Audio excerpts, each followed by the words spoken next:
So we're going to move into the county portion of today's program. First, you will be hearing from Chair of the Legislature, Legislator Tucker Whitman.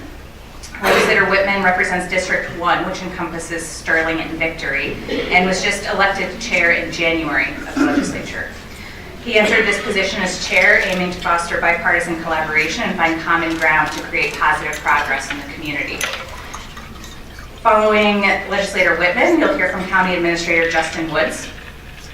As the county's chief administrative officer since December of 2017, Mr. Woods is responsible for implementing the legislature's policies and procedures. This includes, among other things, preparing the county's annual budget and coordinating approximately 30 county departments. He has nearly 20 years of experience in municipal planning and strategic management, community and economic development, and land use and environmental policy, and has multiple degrees in all of those areas, including public administration and law. I would list them all, but it's as long as the list of elected officials I read earlier. So very well qualified, has a lot of background in these topics. So with that, I'll bring up Legislator Tucker Whitman.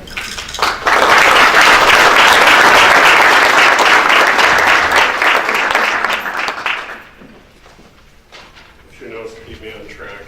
If I start to ramble, Justin or Jim, you can get a roll at me.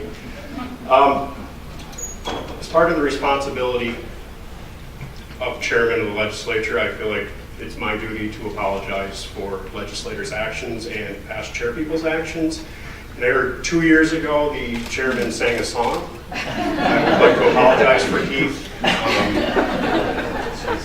He means well. I'm going to take my children's advice and not sing for you. On that, I'd like to thank the Chamber and our partners at the city for this event. I'm honored to be here. I appreciate the opportunity to lead my colleagues on the legislature. I'm grateful for their faith in me. Politics is funny. We're all motivated by different issues, and not just the electeds, but everybody in this room is involved in government in one form or another. And it probably was driven by a purpose or a reason. We may have different avenues to get to our end result, but ultimately we're here for the same reasons. Public health threats, weather emergencies, environmental issues, protecting children from physical or mental abuse, economic development, all require county government to be involved and on the forefront in working on solutions. It is certainly exciting to be part of the county government. We've embraced a new administrator and taking a fresh look at how things operate. We've created a new Department of Public Works and are rebuilding our emergency management team. We're never quite sure everything we try will work, but I definitely feel like if we don't try, we'll never know.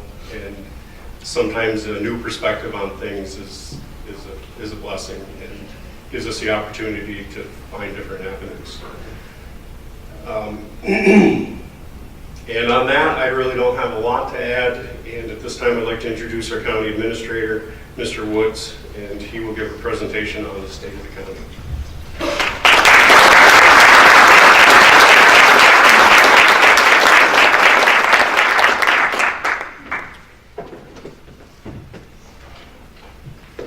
Thank you, Mr. Whitman. Chairman Whitman, thank you, Tracy, for that introduction. Thank you, Mr. Chairman, for your leadership, for your early focus on building bipartisan policy agenda among our political leadership. It's refreshing in government. Thank you to the mayor and city manager for your leadership. The state of the city is indeed strong. We appreciate your partnership. We applaud the city's work on the DRI, the Equal Rights Heritage Center, and other initiatives. A vibrant city is good for Cayuga County, and we appreciate all the work that you and your entire team at City Hall does. So please join me in giving the city one more round of applause.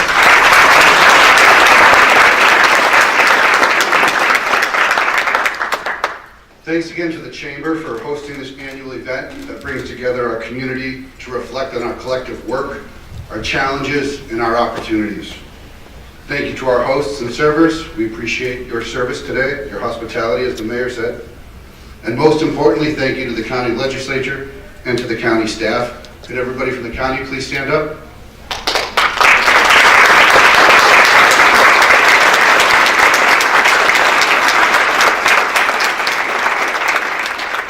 Thank you to the legislator for your leadership, for the privilege of helping you serve our county, and for keeping me on my toes. Thank you to the great county staff for your commitment to public service, for working hard every day. You continuously plan for a brighter future while delivering the best services we can today. I'm grateful for your dedication, your perseverance, and your ingenuity, and it's an honor to work with you every day. At this time, I'm pleased to honor 2 members of our staff with 2019 Distinguished Service Awards. Both of these individuals are people who I relied on tremendously in my first year in county government. They managed large projects, provided sound counsel, and did everything I asked them to do. I'd like to invite the chairman to come back up and please help me present these awards. But the first award is for the county's planning director, Stephen Lynch, in recognition for his extraordinary leadership in planning and public management.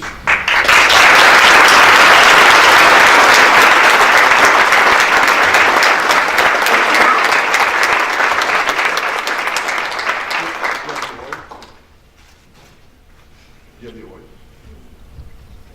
Oh, it's under here. I need the award. We got the photo.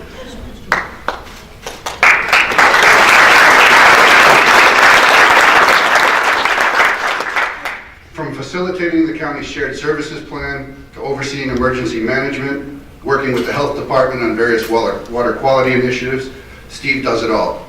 Steve's a great planner.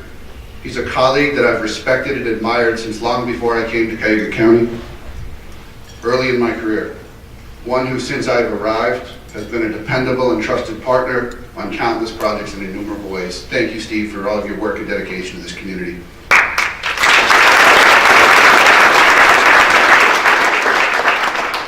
The second award is for the county's budget director, Lynn Marinelli, in recognition for her extraordinary leadership in budgeting and public management. Lynn was also an integral part of the county's shared services plan. I learned a great deal from Lynn in developing our first budget together. However, her greatest contributions are as an institutional resource, a bellwether for county opinions, and a sounding board for fresh ideas. It's a lot easier to get those ideas now that she's relocated up to the 6th floor in my office. And while her initial response is usually why we can't do what we're trying to do, after thinking about it for a little while, she usually comes back with another path and some creative improvements to what we're trying to do. So, Lynn, thank you for your teamwork and partnership and advice and counsel.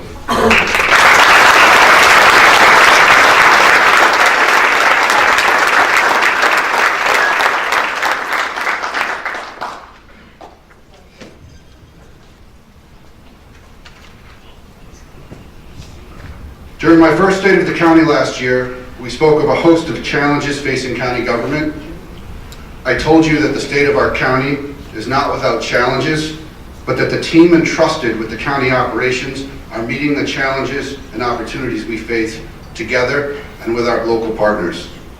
Today I will revisit many of these same issues, sharing with you the progress we've made since last year and outlining some of our work plan for 2019. Cayuga County is reorganizing and transitioning. Last year, I reported that the Cayuga County Legislature's significant signature effort from 2017, a countywide organizational assessment, had been completed. Since that time, the legislature approved creating a Department of Public Works that combined the Highway Department with Buildings and Grounds, Parks and Trails, and Weights and Measures. And we're pleased to announce that as of January 1st, we welcome our new DPW Director, David Gardner, and Deputy Director, Carl Martell, to the county.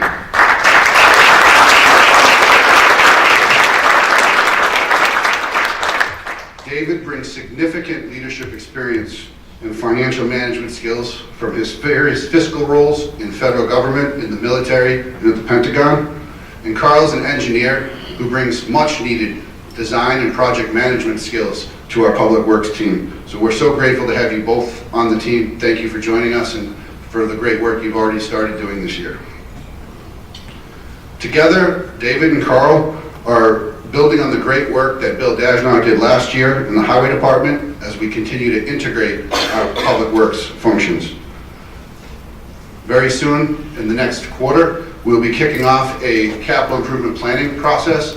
County has not had a capital improvement plan in many years, and they will be leading an interdepartmental effort to kick off a multi-year capital improvement plan to supplement our annual operating budget. Last fall, I was also happy to work with Treasurer Jim Orman and support his decision to hire Mary Beth Leeson, an experienced accountant and auditor, to join our team as the Deputy Treasurer. Mary Beth and other new members of the accounting team are quickly up to speed and already contributing to improvements in our fiscal controls and financial reporting. We look forward to continued discussions about spinning that unit out into an independent finance department when the other areas of transitioning government are more stabilized. We also reorganized the county administrator's office. As I mentioned previously, we relocated the budget director to the 6th floor, which better integrates her in helping me manage and oversee the budget operations. The legislature approved an upgrade to an administrative assistant position that is now an executive assistant, which among other things has focused on managing special projects such as the shared services, kicking off the new county website, as well as public communications and public relations, press releases, and the monthly reporting. The legislature also included funding in the 2019 budget for a new purchasing director position. This is a position the county's never had, and next month I will ask for permission to create and fill this position.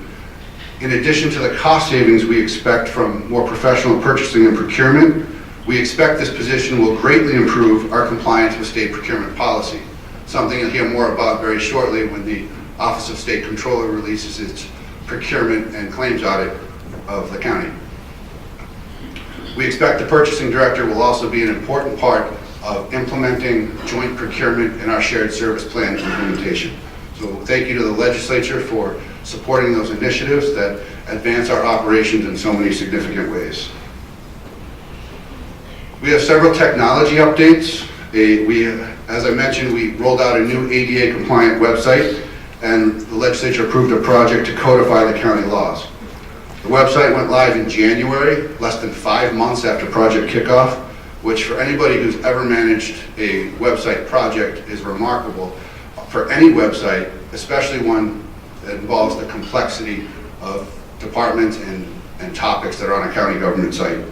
I encourage you all to visit and sign up for notifications and give us feedback on the effort, which is something that our team is very proud of. The website also has a number of new features and functions that we'll be training our staff on to use our agenda setter that manages meeting announcements, minutes, and anybody who's interested can sign up to receive notifications for anything on the site that they're interested to follow. The codification project is also underway, collaboration of the clerk of the legislature, the county attorney, and myself. And this is a multi-year project that will produce a clear, searchable online code for all of the county's laws.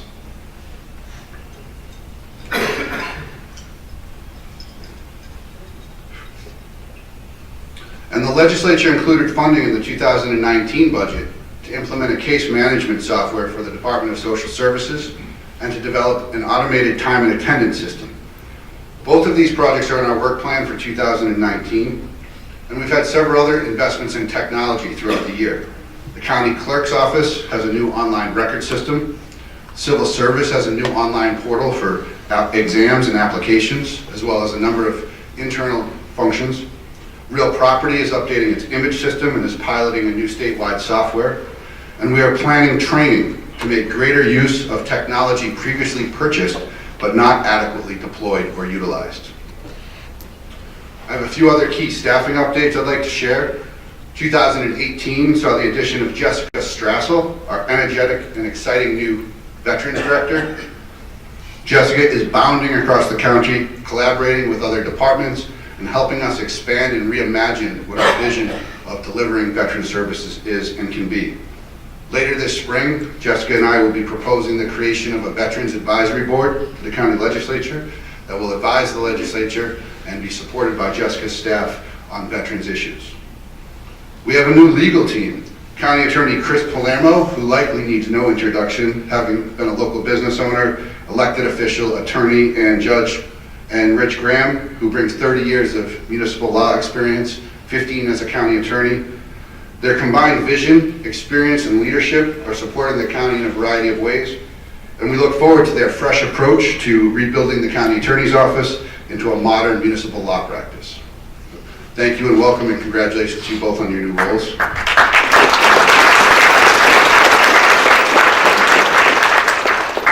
And we welcome our new sheriff, who won an overwhelming landslide.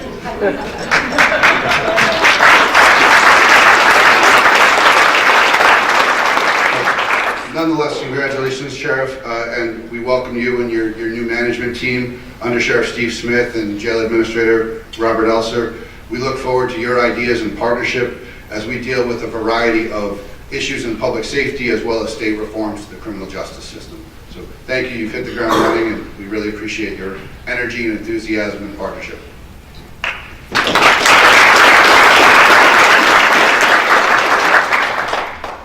We also have open recruitments to add several people to our leadership team here in emergency management, human resources, information technology, and if the legislature approves my request, purchasing. Each of these positions is critically important to county operations, and we look forward to hiring engaging transformational leaders to continue modernizing many of our systems and processes. If you know any applicants, please send them our way. The county legislature recently adopted a preference for hiring local and regional county residents and county employees, and we look forward to implementing this policy as well as building a more diverse workforce. The legislature also funded a compensation study which is underway. This will provide us data to ensure that our salaries are market competitive and we have internal pay equity, and most importantly, this study will address gender pay equity. I commend the legislature for funding this study and for proclaiming next Tuesday, April 2nd, Gender Pay Equity Day in Cayuga County.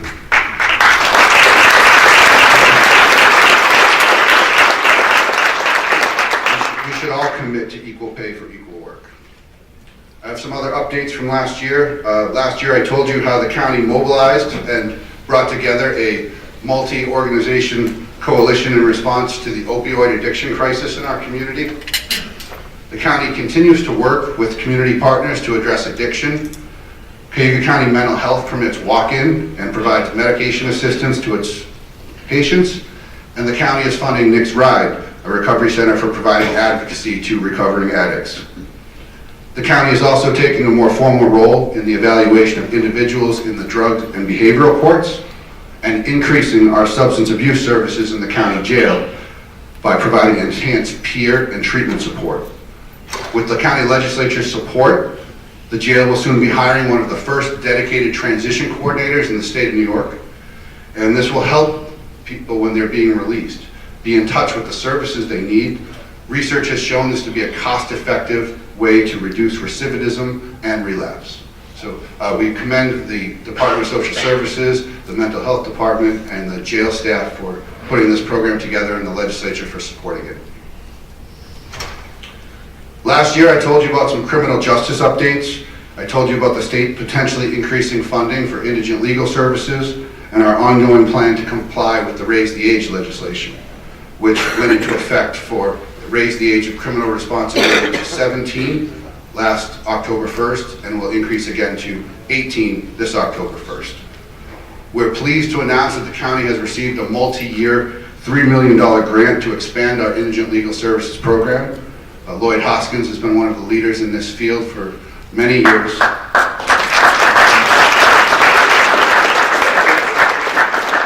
And this funding will allow us to make the assigned counsel program staffed with full-time staff. You may or may not know that it's currently a hybrid office that manages multiple programs, but with this funding we'll be able to staff the assigned counsel program on a full-time basis.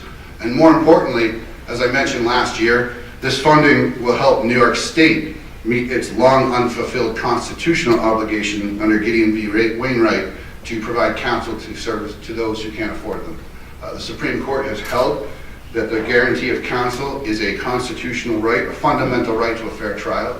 The state has fell short in its obligations, but they require the counties to provide those services, and they're for the first time fully funding those. So we're very happy to receive that funding to provide the services that we're required to, and also to continue to implement that program under Lloyd's leadership. In response to Raise the Age, we hired and dedicated a probation officer to juvenile justice who is handling a juvenile justice caseload, and integrated our mental health clinic into the evaluations and intake of those youth. Under the leadership of Ray Bazzari and Jay DeWispelier, we continue to use Raise the Age implementation to transform our juvenile justice system in Cuyahoga County. We do this by intervening more effectively and yielding more positive outcomes for our county's youth. And as part of this transition, the assigned council staff to full-time will require that we advance proposals to the legislature to integrate the administration of the Youth Bureau into DSS, the Department of Social Services, which will allow us to further leverage wraparound services and further accelerate our local transformation of the juvenile justice system. We have several updates on the environment and sustainability. Last year we spoke about how the impacts of climate change in our communities and how the policy decisions and administrative actions we take will either make us more resilient or can exacerbate the problem. Just earlier this week, the Environmental Law and Policy Center issued an alarming report that said the annual mean air temperature in the Great Lakes Basin area is warming faster than the rest of the continent. Because of this, the air is warmer, it holds more moisture, and we will experience more intense snowstorms, more intense rain events, yet a longer, drier summer. And the result of this is that we'll have more flooding in vulnerable areas, the areas that we're seeing more increasing flooding over the last several years. So we need to renew our commitment to sustainability, to renewable energy, to reducing our carbon footprint, and all of these things are in our economic interest. They reduce the cost of fixing infrastructure, they reduce our cost of energy, and there's a number of initiatives we're advancing in this space. With portions of a $250,000 grant from NYSERDA, we are purchasing our first 2 electric cars in the county's fleet and installing charging stations in Auburn and Union Springs. We're moving forward with a strategic planning grant to ensure that the Cuyahoga County Public Service Utility Agency may one day be a source of low-cost, renewable public power for the residents and businesses of this community. And the county continues to move forward with its partnership with Abundant Energy to build a 6.5 megawatt community solar project on county land. This is a project that will allow any member of the community, once it's operational, to receive and purchase solar power. A couple other updates. Phase 1 of the Owasco Flats project will be completed this spring, and the county will pursue additional funding to expand the basins through upcoming CFA application processes. This project improves the water quality in Owasco Lake by allowing sediments such as phosphorus to settle before it enters the lake. The city manager spoke about the Watershed Rules and Regulations project, which is gearing up for a significant public engagement process to review the draft rules. And as he mentioned, there's a presentation tonight to the council and I believe the town board of Owasco on how the community engagement process will roll out. We're really proud of our staff and planning and health departments for all the work they put into this project, as well as all the partners who've contributed to it. And I think there's been some great leadership involved in that from the county legislature as well. Similarly, with support from the New York State and the Emerson Foundation, we're in the process of developing a strategic and sustainable programming plan for Emerson Park, and we're in designs for a new facility at Sterling Nature Center. So we echo the city's comments and our efforts to focus on rebuilding recreational facilities and resources and programming in them to continue to improve the quality of life here. We have a few regional updates. Bridge New York funding. Cuyahoga County received almost $2.6 million in funding from Bridge New York for 3 bridges throughout the county. I think 2 city bridges and 1 town bridge. And this money will assist with the rehabilitation and modernization of the bridges and the local roads that lead to them. We have a broadband update. New Vision's broadband build-out is at or nearing completion in several areas of the county. I've been told that in the next couple weeks they'll be testing areas in the southern portion of the county and hope to be going live this spring.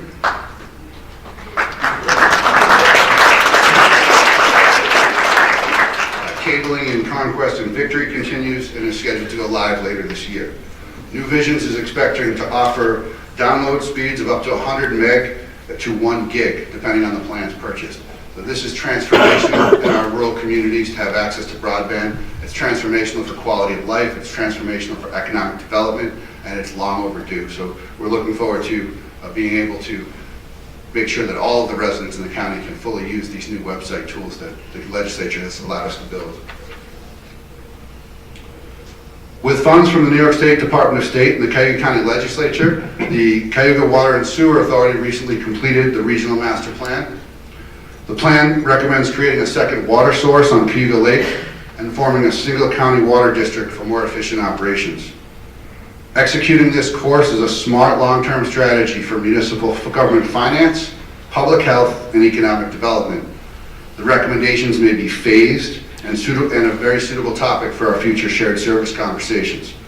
However, in the short term, the second water source project needs to move forward so that we can start to address the looming public health crisis and economic catastrophe that could occur if the Wells College water system fails. 2018 Shared Services Plan was completed last year. It was the first time that we had done that. It was a remarkable effort bringing together the chief executives of all of the municipalities in the county. We are moving ahead to document potential savings on projects that were outlined in that plan. And New York State is again mandating that we meet as a panel and update that plan for several more years. We look forward to continuing to work with our local partners to develop projects that make sense and benefit everybody, as well as to advocate to the state for additional resources for staffing and executing these operations. Lastly, I want to give you a quick financial update. Of the approximately $150 million county budget, about $40 million is raised through the property tax levy. It's important for everyone to understand that almost 80% of that is used to provide state-mandated services that New York State requires county governments to provide. Further, New York State continues to pass laws that the county must implement without providing adequate resources to implement the projects. Early voting and requiring the counties to restore AIM funding to local municipalities are the most recent examples of unfunded mandates that shift state expenses to the local county taxpayers. In conclusion, it's been an extremely busy year for Cayuga County government.